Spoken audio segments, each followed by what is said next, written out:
ত্রিস্তর পঞ্চায়েত নির্বাচনের দিনক্ষণ যতই এগিয়ে আসছে ততই খোলস ছেড়ে বেরিয়ে আসার চেষ্টা করছে বামেরা। জোর দিচ্ছে প্রার্থীদের পক্ষে বাড়ি বাড়ি গিয়ে প্রচারে। ইস্যু করেছে গণতান্ত্রিক পরিবেশ ফিরিয়ে আনার। অবশেষে শীতঘুম কাটল বামেদের। শুক্রবার সোনামুড়া মহকুমার অন্তর্গত কাঠালিয়া ব্লক এলাকার নানা প্রান্তে এমনকি নলছড়িও একটা অংশে সিপিএম-এর প্রচারে এমনটাই মনে হচ্ছে। এদিন কাঠালিয়া ব্লকের অন্তর্গত উত্তর মহেশপুরের সিপিএম দলের মনোনীত প্রার্থীদের নিয়ে অঞ্চল কমিটির সম্পাদক কৌশিক চন্দ্র, নিখিল দে ও বর্ধন দে এরা ত্রিস্তরের প্রার্থীদের নিয়ে প্রতিটা বাড়ি বাড়ি গিয়ে জনসংযোগ অব্যাহত রাখার চেষ্টা করেছেন। আবার একই ব্লক এলাকার বাসপুকুর পঞ্চায়েতের অন্তর্গত বিভিন্ন ওয়ার্ডে ওয়ার্ডে বাড়ি বাড়ি গিয়ে ভোটার টু ভোটারদের সাথে কথাবার্তা বলছে।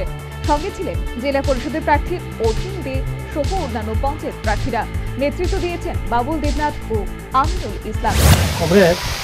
আমরা উত্তর মহেশপুর পঞ্চায়েত এলাকা আজকে 1 নম্বর ওয়ার্ডের 1 নম্বর এবং 2 নম্বর সিট, পাশাপাশি পঞ্চায়েত সমিতির সে আসনে এবং জেলা পঞ্চায়েতের আসনে, এই 4টি ত্রিস্তরীয় পঞ্চায়েতের আসনের আজকে আমরা প্রচারে প্রত্যেকটা মানুষের 1 নম্বর ওয়ার্ডের বাড়ি বাড়ি গিয়ে আমরা মানুষকে বলার চেষ্টা করেছি যে আগামী দিনের জন্য একটি জনগণের জন্য একটি পঞ্চায়েতের নির্বাচিত সদস্য নির্বাচন করে সেখানে জনগণের সমস্যাগুলো নিয়ে আমরা যাতে কাজ করতে পারি তার নিরিখে আমরা বাড়ি বাড়ি প্রত্যেকটা ভোটার টু ভোটারের কাছে আমরা যাওয়ার চেষ্টা করছি।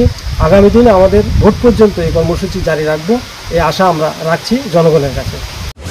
অপরদিকে নলছড় আরডি ব্লকের অন্তর্গত পশ্চিম দুর্লভ নারায়ণ 8 নম্বর জেলা পরিষদের সিটের প্রার্থী মোহাম্মদ সেলিমকে নিয়ে ব্যাপক প্রচার চলে বাড়ি বাড়ি।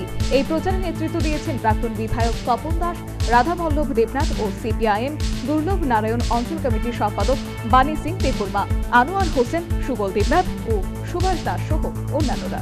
Bureau report, news vanguard.